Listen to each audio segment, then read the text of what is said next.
আসসালামু আলাইকুম আপুরা, সবাই কেমন আছেন? চলে এসেছি আমার ঘরও একটা রেসিপি নিয়ে আসলাম। আজকে হচ্ছে আপু রান্না করব বেগুন, আলু এবং হচ্ছে পাঙ্গাস মাছ দিয়ে রান্না করব। তো সেটাই আপনাদের মাঝে আজকে তুলে ধরবো। আমি হচ্ছে বেগুন মাছটাকে কেটে ধুয়ে পরিষ্কার করে তো হলুদ, মরিচ, ধনিয়া এবং লবণ আর হচ্ছে একটু আদা রসুন দিয়ে মাখিয়ে কিছুক্ষণ রেখে দিয়েছিলাম, যেন হচ্ছে মাছ থেকে কোনো গন্ধ না আসে। আপনারা যদি কিছুক্ষণ এরকম মাখিয়ে ম্যারিনেট করে তারপর রেখে দেন, তাহলে হচ্ছে মাছ থেকে, পাঙ্গাস মাছ থেকে যে একটা গন্ধ আসে সেটা আসবে না। তারপর আমি একটা কড়াইয়ের মধ্যে হচ্ছে তেল নিয়ে তারপর মাছগুলোকে দিয়ে দিলাম ভাজার জন্য। আর পানিটা রেখে দেব, যেটার মধ্যে হচ্ছে মাছ আমি মাখিয়েছি সেইটার মধ্যে পানি দিয়ে রেখে দেব, এই মশলা দেওয়া পানিটা।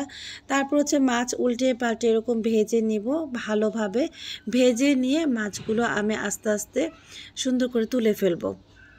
এই হচ্ছে আমার মাছগুলো ভাজা হয়ে গেছে। তো সেক্ষেত্রে বলবো, আপুরা অনেকভাবে অনেকে রান্না করে, আমি আমার মতো রান্না করি।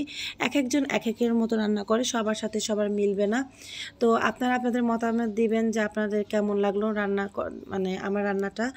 আর এই হচ্ছে মাছগুলো আমি তুলে ফেললাম এবং ওই তেলের মধ্যেই হচ্ছে আমি রান্নাটা করব। পেঁয়াজ, কাঁচামরিচ দিয়ে দিব। আমি নতুন করে আর কোনো তেল দিইনি, কারণ যেহেতু পাঙ্গাস মাছ থেকে কিন্তু একটু তেল ছাড়ে। হ্যাঁ, তো ওই তেলেই হচ্ছে আমি রান্নাটা করব আজকে। যতক্ষণ পর্যন্ত পেঁয়াজটা লাল লাল না হয়ে এসে ততক্ষণ পর্যন্ত নাড়াচাড়া করব। তারপর এর মধ্যে একটু আদা রসুন বাটা দিয়ে দিব। আর তারপর হচ্ছে যে পানিটা রেখেছিলাম মাছ মাখিয়ে, সেই পানিটা দিয়ে দিব। দেওয়ার পরে লবণ, হলুদ, মরিচ, ধনিয়া এবং হচ্ছে আপনাদের আদা রসুন আরেকটু দিয়ে তারপর হচ্ছে আমি কিছুক্ষণ কষাতে দেব।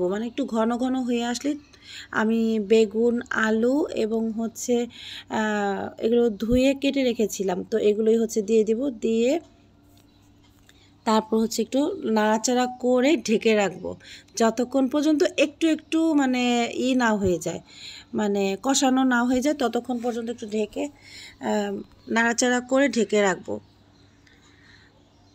এই আমার রান্নার হয়ে গেছে। এখন তারপর হচ্ছে কষানো হয়ে গেলে আমি পানি দিয়ে যতক্ষণ বলক না আসে ততক্ষণ পর্যন্ত ঢেকে রাখবো।